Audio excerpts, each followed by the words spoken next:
Hello and welcome back again on my YouTube channel. My name is Deeksha और आज की personality है that is Hargobind Khurana. तो आई होप जो भी साइंस बैकग्राउंड से एटलीस्ट वो तो इनको जानते ही होंगे। डीएनए वाला जब चैप्टर आता है तो हरगोबिंद खुराना जी का जो कंट्रीब्यूशन था उसके बारे में हम पढ़ते हैं। तो पहले हम बेसिक सा देख लेते हैं।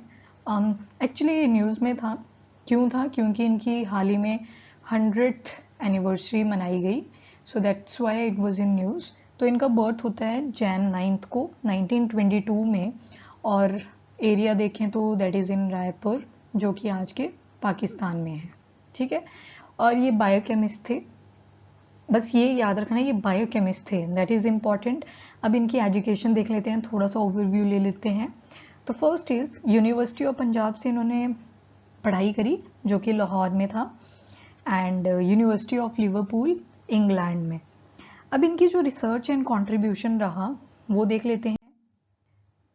तो रिसर्च एंड कंट्रीब्यूशन में इनका फर्स्ट देखें तो 1951 में इन्होंने अपनी रिसर्च शुरू कर दी। किस चीज़ के ऊपर?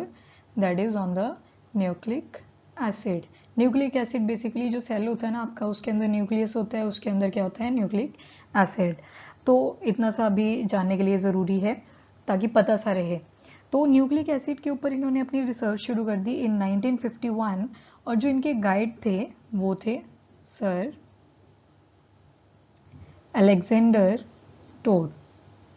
1951 में इन्होंने अपनी रिसर्च कंप्लीट करी न्यूक्लिक एसिड पे। फिर इनका जो बहुत ज़्यादा कंट्रीब्यूशन हमें देखने को मिलता है वो हुआ शुरू 1970 ऑनवर्ड्स। तो 1970 में इनका जो फर्स्ट कंट्रीब्यूशन रहता है दैट इज़ इन जेनेटिक्स। इन्होंने फर्स्ट आर्टिफिशियल कॉपी बना दी थी ऑफ ईस्ट जीन। ठीक है, ये फर्स्ट आर्टिफिशियल थी। आर्टिफिशियल होगी मतलब बिल्कुल ही ह्यूमन बॉडी या जो भी ऑर्गेनिज्म इन्होंने पकड़ा है, ईस्ट है यहाँ पे, स्पेशली फंगाई भी होती है ये ईस्ट। तो ईस्ट के ऊपर इन्होंने अपना काम करा और फर्स्ट आर्टिफिशियल कॉपी बना दी। कॉपी तो सारे बना रहे थे बट इन्होंने क्या बनाई? First artificial. So that's why this point is very important कि फर्स्ट आर्टिफिशियल जो कॉपी थी ईस्ट के जीन की वो किसने बनाई? तो who synthesize the first artificial copy of yeast gene? That is Hargobind Khorana. फिर उसके बाद इन्होंने अपनी स्टडी फर्दर प्रोसीड करी।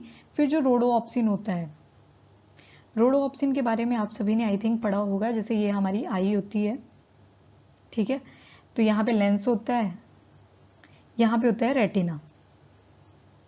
तो रेटिना पे बनती है इमेज, और जो इमेज होती है ये रेटिना जो होता है ना, ये लाइट सेंसिटिव एरिया होता है काफ़ी। तो यहाँ पे हमारी इमेज बनती है।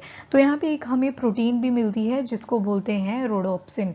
जितने भी वर्टिब्रेट्स हैं, अब मैंने वर्टिब्रेट बोला तो वर्टिब्रेट से समझ जाया करो कि जिसको वर्टिब्रा प्रेजेंट होती है, जो रीढ़ की हड्डी होती है आपकी, तो वो प्रेजेंट होती है। ठीक है, तो उन सभी ऑर्गेनिजम्स में रोडोप्सिन प्रेजेंट होती है। तो इसके ऊपर इन्होंने अपनी स्टडी फर्दर शुरू कर दी।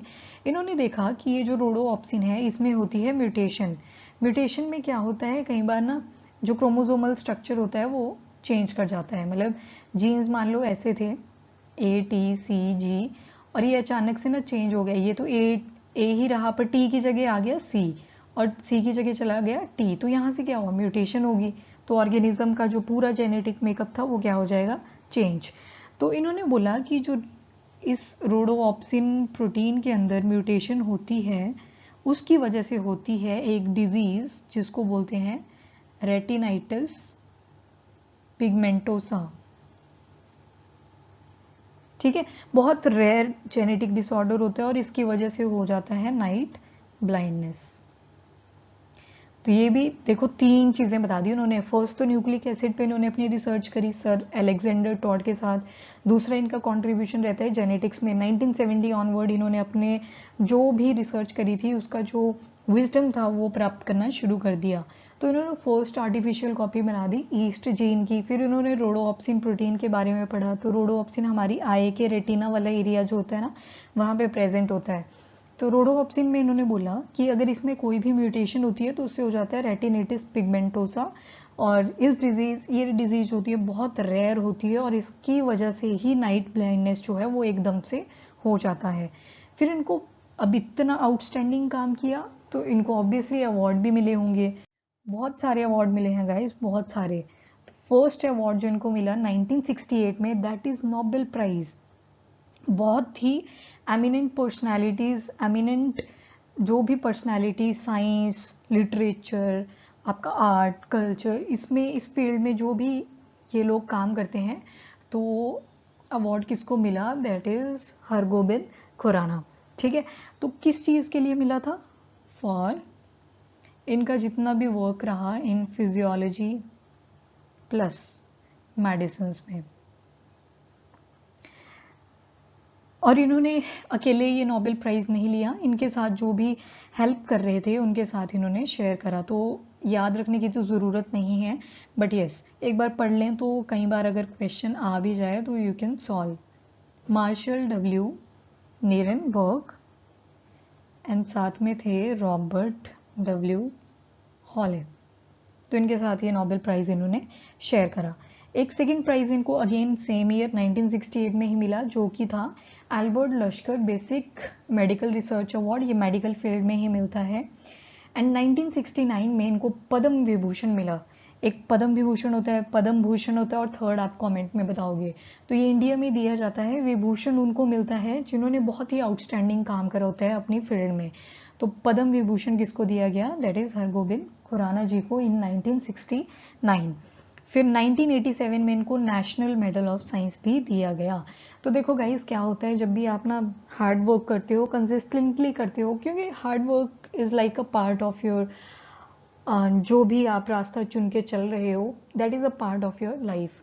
हम ये नहीं बोलते, ये पता नहीं ये स्मार्ट वर्क कौन सा स्मार्ट वर्क होता है, बस इतना सा स्मार्ट वर्क होता है कि आपको सिलेबस पता होना चाहिए जो भी आप कर रहे हो, और आपको एक पता होना चाहिए कि न्यूज़ में क्या चल रहा है। तो that is the only smart work according to me.